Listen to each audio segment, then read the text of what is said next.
जय हिंद दोस्तों, कैसे हैं। यूएनसी मास्टर क्लास फिर से एक धमाकेदार वीडियो के साथ आपके सामने आ चुका है। हम आज इस वीडियो के माध्यम से हमारे जो मिशन टारगेट 90 प्लस कैसे लाएं सर, ये मैथ इंटरमीडिएट बोर्ड एग्जाम है, कैसे हम मैथ में सर ज्यादा से ज्यादा एक स्कोर करें। तो हमने जो टारगेट लिया था 11 चैप्टर का, उसका पहला वीडियो आ चुका है, जो कि आपका पहला टॉपिक है मैट्रिक्स। आज हम इस वीडियो के माध्यम से ये क्लियर करने वाले हैं कि सर ये क्या है मैट्रिक्स, इससे एग्जाम में आपके कितने क्वेश्चन उठाए जाएंगे, ये कितना आपके एग्जाम के लिए महत्वपूर्ण होगा।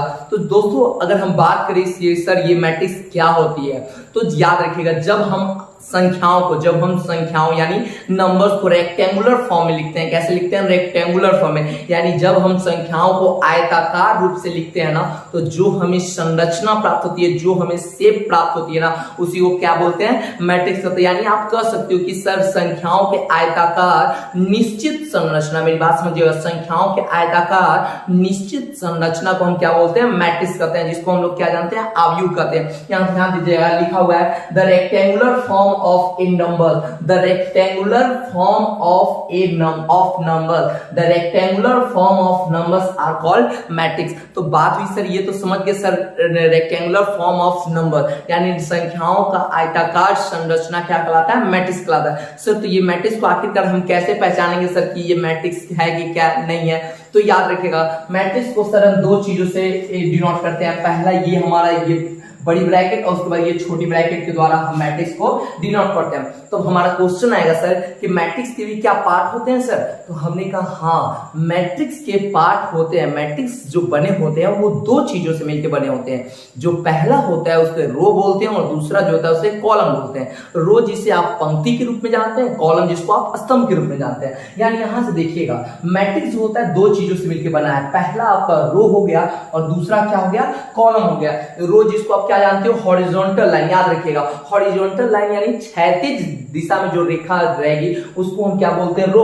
और जो वर्टिकल होगा उसको हम क्या बोलेंगे? कॉलम। मेरी बात यहां से समझिएगा sir, the rectangular form of numbers are called matrix, it's denoted as bracket. मेरी बात समझिएगा कि सर संख्याओं के आयताकार संरचना को मैट्रिक्स को कहते हैं सर। इसको डिनोट करने की बात हुई तो ये ब्रैकेट से डिनोट करते हैं। कोई भी मैट्रिक्स कितने चीजों से मिलकर बनी है? तो दो चीजों से मिलकर बनी है। पहला जो होता है रो और दूसरा क्या होता है? कॉलम। रो बोले तो क्षैतिज लाइन, और अगर क्षैतिज रेखा, अगर कॉलम बोले तो वर्टिकल यानी उदग्र रेखा। अगर बात करें सर रो और कॉलम जब मिलते हैं तो आपका क्या बनता है? ऑर्डर बनता है। याद रखिएगा जब रो और कॉलम, यानी एक एग्जांपल ले रहे हैं, यहां ध्यान दीजिएगा 7 3 3 2 ये दिया है। देखिए तो संख्याओं का आयताकार रूप है कि नहीं? ये आयताकार रूप है, ऐसे डिनोट भी किए हैं ना। तो इसमें दो चीज देखिए, ये जो होता है इसको हम क्या बोलते हैं? रो बोलते हैं। तो अब अगर आपसे कोई पूछ रहा है कि इसमें कितने रो हैं, तो आपको बताना होगा सर रो कितने हैं? 2। अब हम आपसे पूछ रहे हैं कि इसमें कॉलम कितने हैं, यानी वर्टिकल लाइन कितने बन रहे हैं? तो 1 और 1 2। आपको बार बार वहां काट के नहीं, लेकिन आपको डायरेक्ट बताना होगा। क्लियर हो गया? यहाँ पे याद रखिएगा रो कितने होंगे? 2, और कॉलम में कितने होंगे? 2।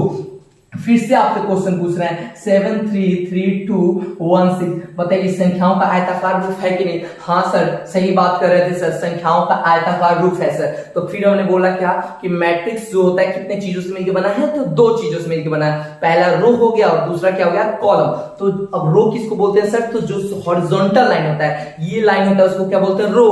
और ये जो होता है उसको क्या बोलते हैं? कॉलम बोलते हैं। जैसे हम अगर आपसे पूछ रहे हैं इस बोर्ड की ये वाली जो कॉर्नर है इसको क्या बोलते हैं, तो आपने कहा क्या क्या बोला? रो। इसको क्या बोलते हैं? तो कॉलम। सर अगर ये ऐसे तो इसको क्या बोलिएगा? रो। अगर ऐसे तो कॉलम। तो क्लियर हो गया? तो अब अगर हम पूछ रहे हैं कि इसमें कितने रो है, तो आप कहोगे सर इसमें 2 रो है। ये याद रखिएगा, ये डिपेंड नहीं करता है कि उस रो और उस कॉलम में कितने एलिमेंट है। तो इसमें रो अगर हमने आपसे पूछा कि बताइए तो नंबर ऑफ रो कितने हैं, तो आपने कहा सर 2 है। तो हमने कहा जल्दी से बताओ बाबू इसमें कॉलम कितने हैं, वर्टिकल कितने बन रहे हैं? तो कहोगे सर वर्टिकल इसमें 1 2 3, यानी वर्टिकल कॉलम कितने हो गए? 3। उम्मीद है दोस्तों रो और कॉलम समझ में आ चुका होगा। अब सर रो और कॉलम जब आपस में मिलते हैं, मेरी बात समझिएगा, जब रो और कॉलम आपस में करते हैं, चलना दोस्त मिलते हैं, चलना थोड़ा सा मिलकर पार्टी कसाटी करते हैं, तो याद रखिएगा रो और कॉलम जब आपस में मिले तो क्या बन गया आपका? ऑर्डर। ऑर्डर जिसको हिंदी में आप किस रूप में जानते हो? कोटि बोलते हो। ऑर्डर क्या बोलते हो? कोटि। याद रखना ऑर्डर को लिखते हैं सर m बाई n। कैसे लिखेंगे? m by n। जैसे आप कहीं दुकान में जाते हो, प्लाई हो गया, कागज से, तो कहते हो ना कि भैया हमको 4/3 का दे दीजिए, 6/3 का दे दीजिए। 6/3 मतलब समझ रहे हो ना, वो 6 आपकी लंबाई हो गई और 3 क्या हो गया? चौड़ाई। तो वैसे यहाँ पे सर m बाई n के रूप में आप ऑर्डर को दिखाते हो। तो अब आपका क्वेश्चन होगा कि सर ये m क्या है? तो हमने कहा m जो होता है, जिसको हम क्या बोलते हैं? नंबर ऑफ रो होता है, यानी रो की संख्या। अगर n की बात करें तो n क्या है सर? Number of column. अब क्वेश्चन आएगा सर कि आखिर में इन दोनों को हम ऑर्डर को एडजस्ट कहां करते हैं? तो याद रखिएगा, ऑर्डर को हम कभी भी मैट्रिक्स के अंत में डिनोट करते हैं। कहां डिनोट करते हैं? मैट्रिक्स के कभी भी अंत में। जैसे देखिए यहाँ पे, जैसे ये आपका दिया है एग्जांपल, देखिएगा दिया है ऐसे 7 6 4 2। हमने अगर आपसे पूछा, जल्दी से मेरे सवाल का आंसर दीजिएगा, हमने पूछा इसमें रो कितने हैं? तो आपने कहा सर 1 और 1 2। रो कितने होंगे सर? 2। हमने पूछा कॉलम बताओ, तो 1 और 1 कितने होंगे? 2। यानी रो भी 2 और कॉलम भी 2। तो याद रखिएगा, पहले कौन आएगा? रो, और दूसरा कॉलम। इसको याद करने का तरीका याद रखिए। बताओ अब रो में कितने वर्ड? ROW यानी 3, और कॉलम में कितने? 1 2 3 4 5 6 वर्ड होंगे। तो अब बताओ, अगर आपके घर पे जलेबी आएगा तो पहले छुटका को खिलाओगे कि बरकत हो? तो नहीं सर, हम कभी भी अपने घर के छुटका को खिलाते हैं। तो वैसे ही पहले कौन आएगा? छुटका। छुटका कौन है? हुआ रो। अब बड़का कौन है? कॉलम। कॉलम कौन आएगा? कब आएगा? अंत में सर। पहले कौन आएगा? रो। तो अब बताओ हुआ इसमें रो क्या है? तो 2 है सर। अब कॉलम क्या है? 2। आंसर हो गया। फिर अगर इसको हटा के ऐसे तुम लोग को क्वेश्चन देता, ध्यान देना हुआ, रहता 7 6 4 3, तो कहते काहे घबरा रहे हैं सर, हम इसका आंसर दे रहा है। चलो पहले तो हमको ये बताओ इसमें रो कितने हैं? तो आपने कहा 1 और 1 कितने होंगे? 2। हमने पूछा इसमें कॉलम कितने हैं? तो 1 क्या बोला? 1 2 3 4। सर कॉलम इसमें क्या हो गए? 4। यानी अब हम कहेंगे बउआ कि इसको ऑर्डर में लिखो। तो ऑर्डर कैसे लिखते हैं? m by n। तो अब पहले बताओ कौन आएगा बउआ? पहले रो आता है। कौन आएगा? रो। पहले कौन आएगा? रो। पहले कौन आएगा? रो। बाद में कौन आता है? कॉलम। तो बताओ इसमें कितने रो हैं? 2। कॉलम की बात करते हैं, इसमें कितने कॉलम है? 1 2 3 4। ऑर्डर अगर कोई पूछेगा ऐसे देख के, तो कितना बाई कितना का ऑर्डर है? तो क्या बताएगा? 2/4 का है। इतने को आप स्क्रीनशॉट ले ले। तब तक चलिए दोस्तों, एक बार फिर से हम लोग रिवीजन कर लेते हैं कि क्या है सर मैट्रिक्स। सर संख्याओं के आयताकार निश्चित संरचना को मैट्रिक्स कहते हैं। मैट्रिक्स कितने चीजों से मिलकर बना है? 2। पहला रो और दूसरा क्या? कॉलम। सर रो क्या होती है? सर हॉरिजॉन्टल लाइन को क्या बोलते हैं? रो। और वर्टिकल लाइन को क्या बोलते हैं? कॉलम। सर जब रो और कॉलम आपस में मिलते हैं तो क्या बनता है? ऑर्डर बनता है। ऑर्डर को क्या लिखते हैं? m by n। याद रखिए m बाई n। इसमें कोई पहले पूछेगा m क्या है तो बताना नंबर ऑफ रो, n क्या है आपका? Number of column. अब समझते हैं दोस्तों कि क्या होता है जनरल फॉर्मूला ऑफ मैट्रिक्स, यानी जनरल फॉर्मूला ऑफ मैट्रिक्स क्या होता है। तो ध्यान दीजिएगा, जनरल फॉर्मूला ऑफ मैट्रिक्स की बात करते हैं, ए बराबर small A I J m by n। Sir ये कुछ समझ में नहीं आ रहा, चलिए दोस्तों समझाते हैं। इसमें i जो होता है, जो पहले वाला होता है, वो किसको इंडिकेट करता है? रो को। और बाद वाला किसको इंडिकेट करता है? कॉलम को। आप अच्छे जान चुके हैं सर। पहले कौन आएगा? रो। याद रखिएगा, हमेशा पहले 3 साल का बच्चा आएगा, बाद में कितने साल का? 6 साल। यानी बोले तो पहले रो और बाद में कौन? कॉलम। तो याद रखिए यहाँ पहले रो और बाद में क्या आ गया? कॉलम। तो अब कहोगे सर ये m बाई n को क्या बोलते हैं? तो अभी आपने पढ़ा है कि m बाई n को हम क्या बोलते हैं? वो ऑर्डर बोलते हैं, जो कि मैट्रिक्स कहां रहता है? अंत में।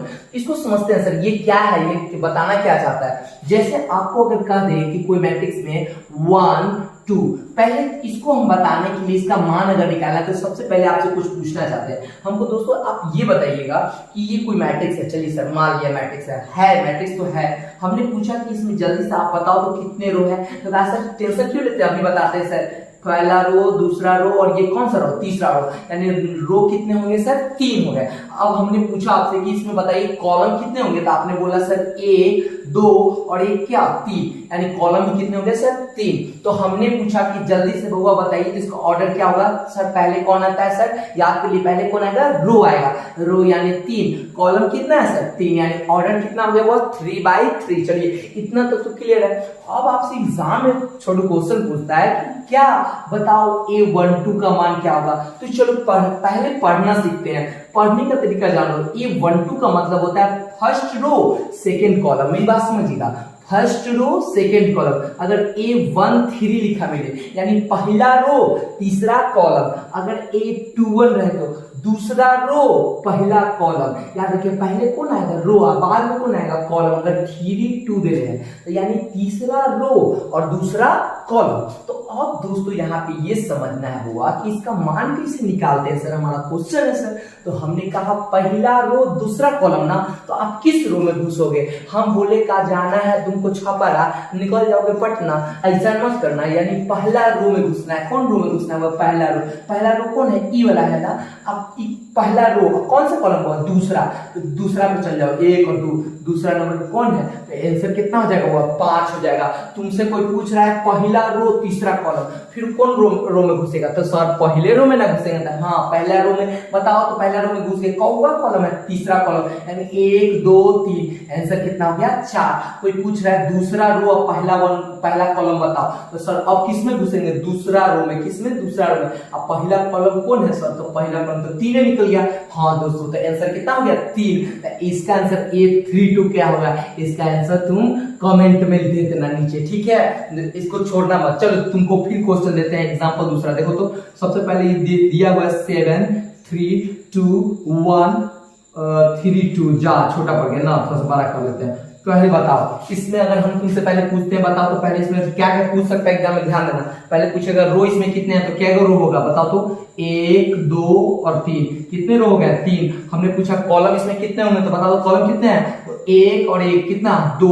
याद रखना रो क्या हो गया 3, कॉलम क्या हो गया 2, ठीक है। अब अगर कोई तुमसे पूछ रहा है कि जल्दी से इसका ऑर्डर बताओ, तो पहले कौन आता है, रो। पहले कौन, रो यानी 3, कॉलम कितना 2, तो इसको क्या पढ़ेंगे 3/2। अब कोई तुमसे क्वेश्चन पूछता है कि A12 का मान बताओ, A12 यानी बताओ A12 का मतलब क्या, पहला रो दूसरा कॉलम। तो पहला रो में घुस जाओ, अब कौन सा कॉलम, दूसरा, यानी 1 2 यानी दूसरा रो कौन है 3। फिर देखो अगर कोई पूछ दे कि A31 बताओ, यानी तीसरा रो और पहला कॉलम। तीसरा रो कौन है, पहला दूसरा तीसरा रो, पहला कॉलम कौन है 3। आंसर कितना हो गया 3। फिर देखो इसमें अगर कोई पूछ रहा है A22 पूछ रहा है, यानी दूसरा रो और दूसरा कॉलम। तो दूसरा रो में घुस जाएंगे, दूसरा कॉलम कौन है 1 और 1 2, यानी यहाँ पे 1 हो जाएगा। कोई दिक्कत, इसको भी स्क्रीनशॉट ले लो जल्दी से। चलिए दोस्तों अब बात करते हैं टाइप ऑफ मैट्रिक्स की। अब हमारा नेक्स्ट पॉइंट क्या बताता है सर, सबसे पहले हमने मैट्रिक्स के बारे में जान लिया। दूसरा हमने क्या जाना सर कि जनरल फॉर्मूला ऑफ मैट्रिक्स क्या होता है। अब हम जानते हैं सर कि मैट्रिक्स के प्रकार कितने होते हैं, जल्दी से इसको समझते हैं। मैट्रिक्स के बेसिकली अगर देखा जाए तो ये 6 प्रकार बहुत इंपॉर्टेंट आपके रूप में, यहाँ से आपके सब्जेक्टिव में क्वेश्चन डाल सकते हैं कि ये बताइए, ये कोई एग्जाम्पल दे के आपको कहेगा कि क्या बताइए ये कौन सा मैट्रिक्स है। थोड़ा ध्यान दीजिएगा, ये बहुत इंपॉर्टेंट आपके लिए यहाँ होता है कि सर पहला तो सबसे पहला मैट्रिक्स है रो मैट्रिक्स। ये रो मैट्रिक्स क्या है, आपको रो क्लियर हो चुका सर। 36 लाइन को क्या बोलते हैं, रो, और कॉलम किसको बोलते हैं सर, वर्टिकल लाइन को क्या बोलते हैं, कॉलम। तो याद रखिएगा ये रो मैट्रिक्स क्या है, तो आप एक लाइन में आंसर दीजिए कि वैसा मैट्रिक्स जिसमें नंबर ऑफ रो कितने हो 1 हो। सर वैसा मैट्रिक्स जिसमें नंबर ऑफ रो कितने हो 1, यानी सर रो की संख्या कितना है 1, उसको क्या बोलिएगा रो मैट्रिक्स। जैसे एक बात कहेंगे अगर 7 6 4, इसमें बताइए तो रो क्या हो गया 1। हमको कॉलम से मतलब नहीं है बउआ, याद रखिएगा रो मैट्रिक्स यानी नंबर ऑफ रो कितने होने चाहिए 1, तो उसको क्या बोलिएगा रो मैट्रिक्स। अगर हम आपसे कह रहे हैं क्या कि बताइए तो 7 6 ये रो मैट्रिक्स होगा, तो कहेंगे सर ये तो रो मैट्रिक्स नहीं होगा क्योंकि इसमें रो क्या हो गया 1 और 1 कितना हो गया 2, ये होगा नहीं सर, ये कभी नहीं होगा।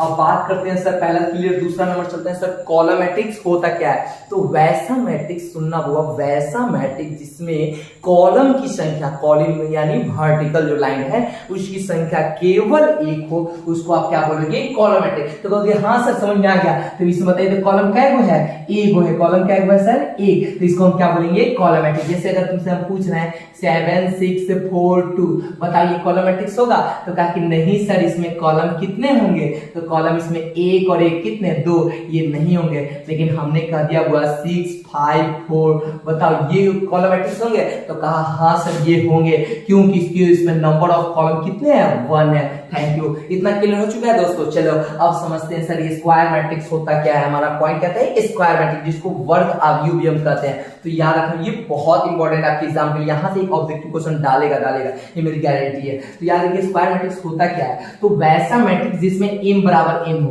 अब कहोगे सर ये m बराबर n कुछ पहले नहीं पढ़ा, तो मेरी बात समझना, m को हमने क्या बोला था नंबर ऑफ रो, m क्या बोला था नंबर ऑफ कॉलम, यानी जिसमें रो और कॉलम दोनों की संख्या इक्वल हो उसको क्या बोलते हैं स्क्वायर मैट्रिक्स। जैसे जैसे अगर यहाँ पे दिया है देखिए तो 7642, अगर हमने आपसे पूछा कि इसमें बताओ तो रो कितने होंगे तो 2, हमने पूछा कॉलम कितने होंगे 2, बताओ तो सेम है। यानी सबसे अच्छा आइडिया आपके पास रहेगा ऑर्डर लिख लो। इसमें रो कितने हुआ सर, रो 1 और 1 कितने होंगे 2, कॉलम पूछेंगे तो 1 और 1 कितने होंगे 2, देखो तो दोनों का संख्या सेम है तो हाँ सर ये तो बात सही बोले। फिर हमने कहा 2, इसमें बताओ कितने रो है तो आपने कहा सर 1 रो है। हमने पूछा कितने कॉलम है तो आपने बोला 1, देखो तो रो और कॉलम की संख्या सेम हो गई तो उसको क्या बोलेंगे स्क्वायर मैट्रिक्स। अब बात करें इसमें डायगोनल मैट्रिक्स क्या है, तो वैसा मैट्रिक्स याद रखिएगा, मैट्रिक्स जो होता है ना वो मैट्रिक्स में एक ही, तो कहोगे सर आयताकार है तो डायगोनल मतलब तो विकर्ण समझते हैं, तो इसमें तो विकर्ण 2 होने चाहिए सर, जैसे हम लोग पढ़ते आ रहे हैं सर बचपन से, तो नहीं हुआ। यहाँ पे कुछ आपको चेंजमेंट देखने को मिलता है। इसमें एक डायगोनल जिसको प्रिंसिपल डायगोनल के रूप में हम लोग जानते हैं, मुख्य विकर्ण जानते हैं, वो जो मुख्य विकर्ण होता है ये होता है, जैसे आपको बता रहे हैं यहाँ पे ध्यान दीजिएगा, दिया है 1 2 3 दिया है 1 2 3 और यहाँ दिया है 0 0 0 0 0 0। मेरी बात समझिए, ये जो होता है ना इसी को हम प्रिंसिपल डायगोनल बोलते हैं, यानी मुख्य विकर्ण। यानी याद रखिएगा, अब कह रहे हैं सर कि डायगोनल मैट्रिक्स क्या होता है, तो वैसा मैट्रिक्स जिसमें विकर्ण को छोड़ के बाकी सारे के सारे एलिमेंट क्या हो, शून्य हो। देख रहे हैं इसको छोड़ के बाकी सभी क्या है, शून्य, तो इस मैट्रिक्स को हम क्या बोलते हैं, वो डायगोनल मैट्रिक्स बोलते हैं। तो अब बात हुई सर कि हम स्केलर मैट्रिक्स नहीं समझ रहे सर ये क्या है, तो बताइएगा हुआ कि वैसा मैट्रिक्स जिसके विकर्ण के सारे एलिमेंट क्या हो, सेम हो, वो डायगोनल तो हो ही, ये तीनों एक कैटेगरी का, मेरी बात को ध्यान रखना, तीनों क्या है एक कैटेगरी का, मतलब डायगोनल के अलावा सब तो जीरो होंगे, लेकिन डायगोनल के सारे एलिमेंट क्या है हुआ, सेम होने चाहिए। यहाँ पे क्या होना चाहिए, सबके एलिमेंट क्या होना चाहिए, सेम। जैसे यहाँ पे देखो अलग अलग था ना, यहाँ पे अलग अलग नहीं है, देखो सब सेम है ना, यानी मुख्य विकर्ण के सारे एलिमेंट अगर एक जैसे होते हैं तो उसको हम क्या बोलते हैं, स्केलर मैट्रिक्स बोलते हैं। इसको क्या बोलिएगा, स्केलर मैट्रिक्स बोलिएगा। अब बात हुई सर ये आइडेंटिटी मैट्रिक्स का क्या जोड़ है, तो सर वैसा मैट्रिक्स जिसके विकर्ण के सारे एलिमेंट जो है ना 1 हो, उसको हम क्या बोलते हैं, आइडेंटिटी मैट्रिक्स। इसको हम लोग आई के द्वारा भी सूचित कर सकते हैं, ये आई चाहे ये आई, ध्यान दीजिए, इसको नोट कीजिए।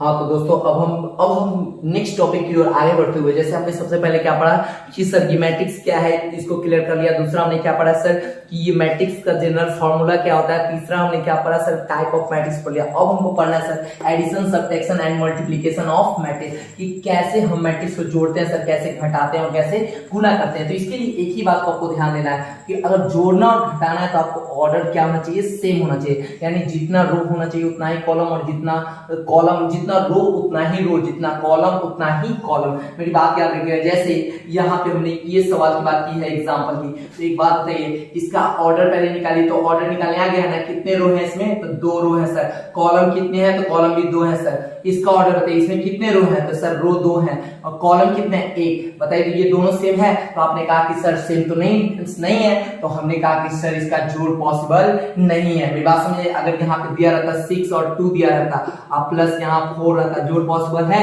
तो नहीं सर, देखने में लग रहा है सेम नहीं है सर। एक वो हाथी वो चींटी को कहोगे क्या कुश्ती लड़ने के लिए, तो कभी पॉसिबल है नहीं, तो इस टाइप में कभी जोड़ और घटाव नहीं होना चाहिए। यानी कहने का मतलब क्या है, एडिशन और सब्ट्रैक्शन करना है तुम्हें, तो ऑर्डर क्या होना चाहिए, सेम होना चाहिए। तो जैसे यहाँ पे ऑर्डर, यहाँ पे देखें इसका ऑर्डर निकालिए, इसमें रो कितने हैं सर, 2 है। रो कितने हैं सर, 2।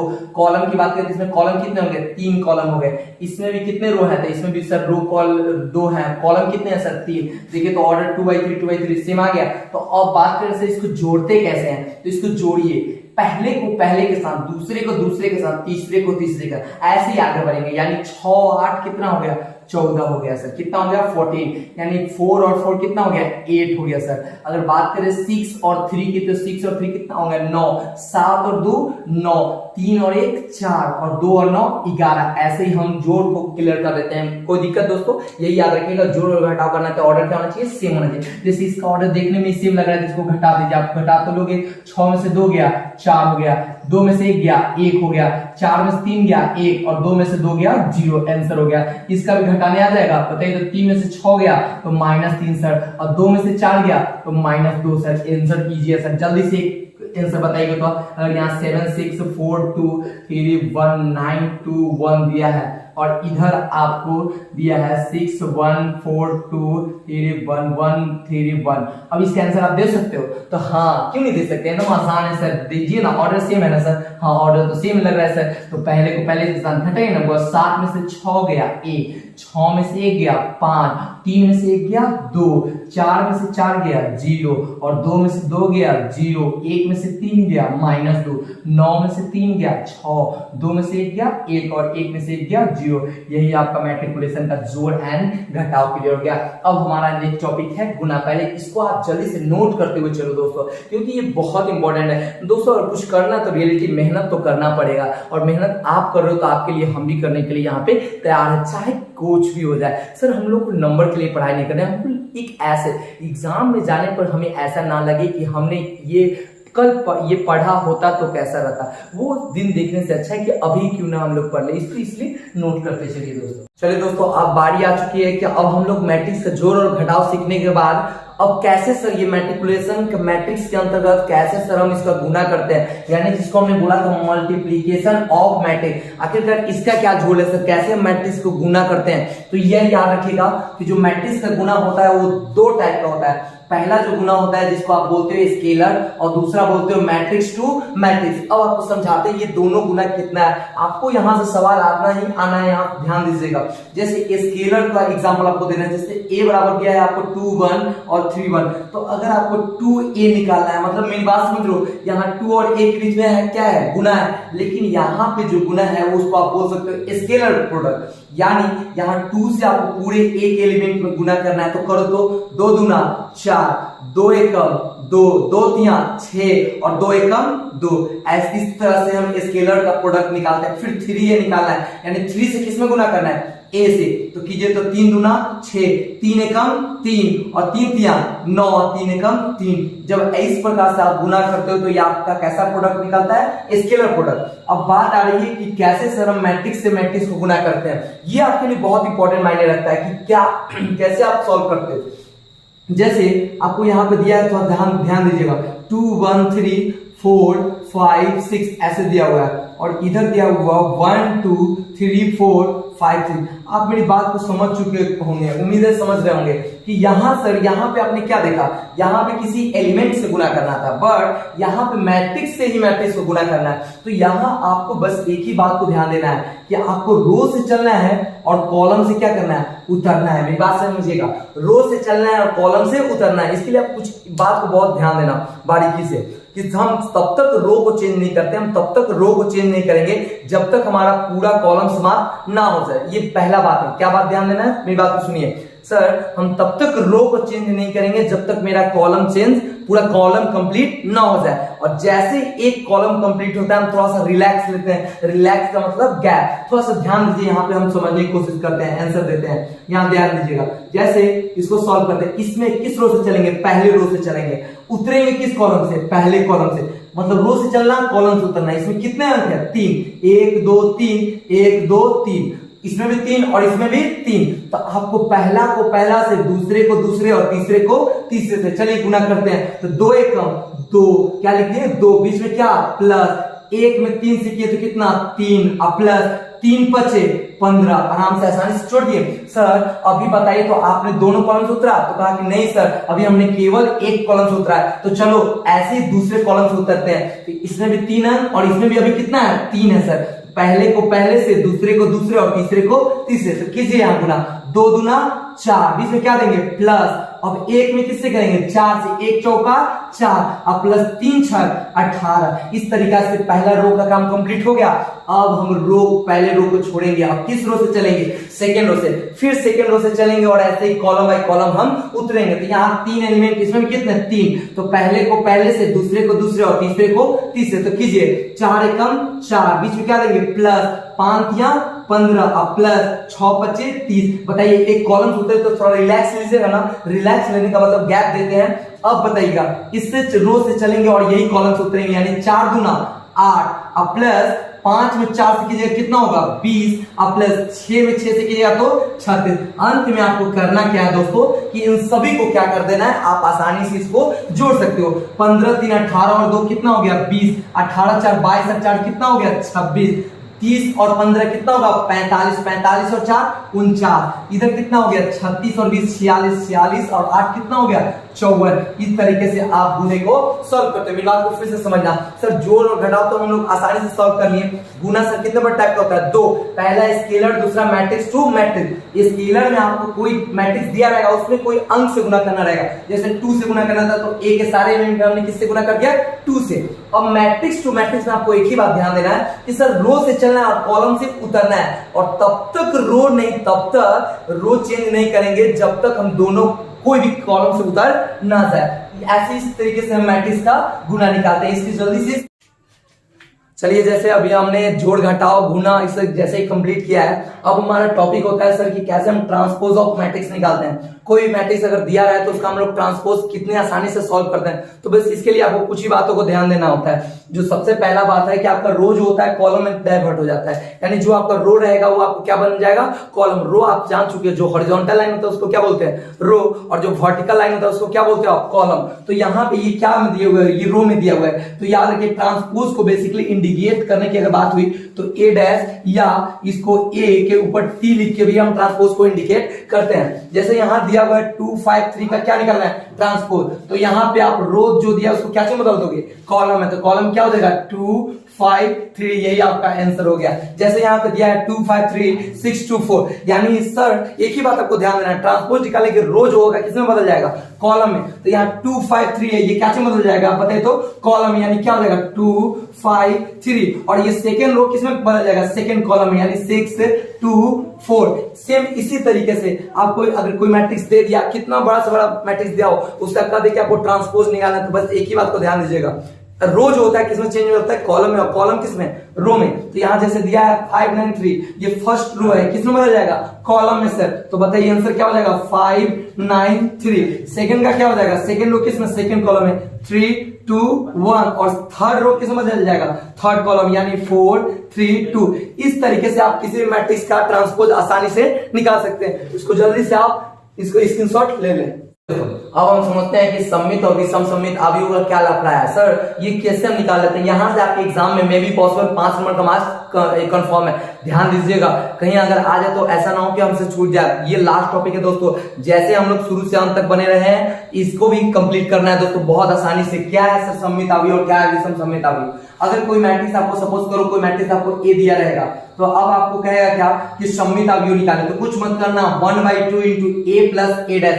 ए डैश बोले तो क्या हुआ ट्रांसपोज, ट्रांसपोज बोले तो अभी तुम लोग ने देखे अभी तुरंत देखो ना कि सर ट्रांसपोज में रो क्या हो जाता है कॉलम, और कॉलम किसमें बदल जाता है रो, यानी सुतल खारा, खारा क्या हो जाता है सूझ जाता है। तो बताना हुआ सममित अवयव 1/2 इंटू ए प्लस ए का ट्रांसपोज, और विषम सममित अवयव 1/2 ए माइनस ए डैश, यानी कोई ज्यादा कम तो नहीं। यहाँ सममित में याद रखना प्लस, अब विषम सममित में क्या आ जाएगा माइनस। एग्जाम में तुमसे क्वेश्चन कहता है कि सममित और विषम सममित अवयव का योगफल निकाले, यानी सममित और विषम सममित अवयव का क्या निकाले योगफल, मतलब दोनों का जोड़। तो सममित को निकाल लो और विषम सममित दोनों को जोड़ दोगे वो तुम्हारा क्या हो जाएगा आंसर। अभी समझते हैं, जैसे एग्जांपल दिया है a बराबर 2 1 3 4 दिया है, तो तुमको सबसे पहले अगर क्वेश्चन पूछ रहा है कि जल्दी से सर सममित अवयव निकालिए ना, तो हम कहेंगे रुक जाओ सममित अवयव निकालते हैं।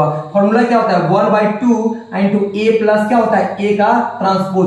तो एक बात बताओ हुआ 1/2 तो ठीक है हुआ, ए का मान कितना है आपका 2 1 3 4, ए तो लिख दिया आपने। अब ए का ट्रांसपोज याद है, चलो मेरे साथ बताना, ऐसे नहीं शांत रह के पढ़ाई भी हो सकता है। ए का ट्रांसपोज क्या रो किसमें कॉलम में, तो रो कौन है 2 1, तो 2 1 यहाँ क्या हो जाएगा नीचे 3 1 3 4, ये आपको क्या निकल गया ट्रांसपोज। जब जोड़ने आता है जोड़ दीजिए इसको, तो यहाँ 1/2 को आप बाहर ही रहने दो, चच्चा है चच्चा को बाहर रहने दीजिए, यानी 2 और 2 4, 1 और 3 4, 3 और 1 4, और 4 4 8 हो गया हुआ। यहाँ भाग देने आता है क्या दोस्तों, तो भाग दो को 2 से भाग दोगे तो कितना 2, यहाँ कितना 2, यहाँ कितना 2, और यहाँ 4, 2 2 नहीं भीख नहीं मांग रहे, यहाँ ध्यान दीजिएगा। यहाँ 2 से काटना है तो 2 से कितना मतलब में 2 मतलब में कटा, ये भी 2 और यहाँ भी 2 और यहाँ पे कितना 4। चलिए हमने क्या निकाल लिया सममित अवयव। अब कोई कहेगा कि जल्दी से विषम सममित अवयव का अवयव निकालिए, तो क्या कीजिएगा कुछ नहीं 1/2 फॉर्मूला क्या होता है ए माइनस ए डैश। थोड़ा मेहनत कम करो, इंटेलिजेंट ज्यादा बनो, माइंड ज्यादा काम करो। तो 1/2 तो ठीक है, a प्लस, यहाँ प्लस था, यहाँ क्या आएगा माइनस, तो कुछ नहीं, इसको क्या कर देना, प्लस की जगह आप क्या कर दीजिए माइनस कर दो ना बुआ। तो 2 में से 2 गया 0, 1 में से 3 गया -2, और 3 में से 1 गया 2, और 4 में से 4 गया 0। अब भाग देने आता है तुम लोग को, तो 0 में 2 से भाग देना था कितना 0, यहाँ कितना हो जाएगा -1, यहाँ पे 1, और यहाँ क्या हो जाएगा 0। और सममित अभी कह देगा तो निकाल लेंगे सब, विषम सममित कहेगा तो अब निकाल लेंगे सब, सीख लेगा। सममित होता है 1/2 इंटू a प्लस a का ट्रांसपोज, विषम सममित होता है 1/2 इंटू a माइनस a का ट्रांसपोज। तो इस तरीके से हम सममित अवयव और विषम सममित अवयव निकालते हैं। अब कोई कह देगा कि सममित और विषम सममित अवयव दोनों का योगफल निकाले, मतलब कुछ नहीं, पर ये आया इससे ये जोड़ने आता है, हुआ जोड़ना 2 और 0 क्या हो जाएगा 2 में से 1 गया 1, और यहाँ बताओ 2 और 1 3, और 4 में 0 जोड़ेगा तो 4। यहाँ देख तो हुआ तो क्वेश्चन आ गया, यानी क्वेश्चन जहां से स्टार्ट किया वही आ गया 2 1 3 4। तो चल तो नहीं को तरीका दे दिए, अगर सममित और विषम सममित अवयव का योगफल निकाला है और जॉस के 10 क्वेश्चन में आ जाए तो समझना तो एकदम सही बना, एकदम सही है, तुम्हारा आंसर कोई काट नहीं सकता। 5 में 6 नंबर मिल सकता है लेकिन 4 नंबर नहीं मिलेगा। क्लियर इसमें, तो ध्यान दे। चलिए अब समझते हैं सर, पूरे को एक बार रिवीजन कर लेते हैं, यही हमारा इंड हो जाता है मैट्रिक्स का। तो सबसे पहले हमने क्या पढ़ा कि मैट्रिक्स आखिरकार होता क्या है, तो संख्याओं के आयताकार निश्चित संरचना को क्या बोलते हैं मैट्रिक्स। मैट्रिक्स जो होता है, मैट्रिक्स दो चीजों से बना होता है, पहला रो और दूसरा कॉलम। रो और कॉलम, रो किसको बोलते हैं, हॉरिजॉन्टल लाइन को क्या बोलते हैं रो, और वर्टिकल लाइन को क्या बोलते हैं कॉलम। अब रो और कॉलम मिलता है तो क्या बनता है ऑर्डर। ऑर्डर लिखते कैसे हैं m/n, इसको एडजस्ट कहां करते हैं सर, तो मैट्रिक्स के अंत में एडजस्ट करते हैं। उसके बाद हमने क्या सीखा सर, मैट्रिक्स का जनरल फॉर्मूला क्या होता है, a बराबर small a ij into side में m/n। और कोई पूछेगा i क्या है, तो याद रखना i कौन है रो, j कौन है कॉलम। हम तुमको ट्रिक बताते हुआ कि पहले कौन आता है रो, अब बाद में कौन आता है कॉलम। अब उसके बाद हमने जोड़ और घटाव देखा, जोड़ और घटाव के लिए याद रखना कि ऑर्डर क्या होना चाहिए सेम। अब एक चीज तुम लोग का छूट गया, थोड़ा सा ध्यान देना है, वो इक्वालिटी ऑफ मैट्रिक्स। क्या हुआ, इक्वालिटी ऑफ मैट्रिक्स। यहाँ सवाल बहुत ज्यादा पूछता है, समझ हुआ क्या है, एकदम नॉर्मल है। जैसे यहाँ पे दिया तुमको, यहाँ पे मैट्रिक्स दिया है x y z 1, ठीक है, और इधर दिले है, इधर तुमको दिया है 2 1 3 1। और मेरी बात समझ, आपको कह रहा है कहा कि यहाँ से x y और z तीनों का मान निकालो, तो कुछ मत हुआ। यहाँ याद रखना इक्वलिटी ऑफ मैट्रिक्स के लिए ऑर्डर क्या होना चाहिए सेम। देख तो दोनों का ऑर्डर सेम है, हाँ सर ऑर्डर क्या है सेम है। तो बउआ ऑर्डर सेम होता है तो पहिलका के बराबर, दूसरका के बराबर, तीसरा के बराबर, चौथा के बराबर। तो बताओ x का मान कितना हो गया 2, y का मान पूछेगा तो कितना बोलोगे 1, और z का मान 3। अब 1 का मान लिखने का कोई फायदा है नहीं, हम लोग वेरिएबल का मान निकालते हैं। यही है मेरा इक्वलिटी ऑफ मैट्रिक्स। उम्मीद करते हैं वीडियो आपको समझ में आया होगा। इसी तरीके से मेहनत करना है, और जब कसम खा ली है 90 प्लस लाने की मैथ में, तो इस कसम से पीछे अब नहीं हटना है। आपको अगर कोई रोक सकता है अगर मेहनत कम करने से, तो आप खुद हो जो अपने मंजिल में अपना रुकावट खुद से ना बने। चलिए मिलते हैं नेक्स्ट वीडियो के साथ, तब तक के लिए जय हिंद।